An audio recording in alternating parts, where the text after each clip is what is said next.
अस्सलाम वालेकुम व्यूअर। दौरा पाकिस्तान में वाइट बॉल सीरीज में आराम का फैसला करने पर साबिक ऑस्ट्रेलियाई टेस्ट खिलाड़ी मैथ्यू हेडन ने टीम ऑस्ट्रेलिया को आड़े हाथों ले लिया। ऑस्ट्रेलियाई खिलाड़ी David Warner, PAT Cummins, Mitchell Starc और जोश हाजलेवुड दौरा पाकिस्तान के लिए वाइट बॉल सीरीज में मुंतखब नहीं हुए थे। मैथ्यू हेडन ने कहा कि जब खिलाड़ी अपने मुल्क के लिए खेलने को तरजीह नहीं देंगे तो उससे टीम का कल्चर ख़राब होगा।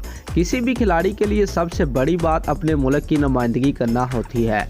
मैथ्यू हेडन ने कहा कि अपने मुल्क के लिए नुमाइंदगी करने को तरजीह ना देना गलत कल्चर है। अपने मुल्क को तरजीह ना देने का मतलब है कि खिलाड़ी को अपने मुल्क और साथी खिलाड़ियों की कोई परवाह नहीं। मुल्क के लिए खेलने को तरजीह ना देने पर खिलाड़ियों की तनख्वाह में कटौती होनी चाहिए। साबिक ऑस्ट्रेलियाई टेस्ट क्रिकेटर ने मजीद कहा कि खिलाड़ियों को इस काम की तनख्वाह नहीं मिलनी चाहिए जो उसने किया ही ना हो।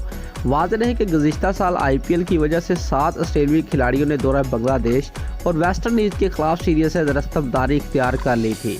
दोस्तों, अगर आपको हमारी ये वीडियो अच्छी लगी है तो लाइक और कमेंट ज़रूर करें और हमारे चैनल को सब्सक्राइब करना मत भूलिए। शुक्रिया।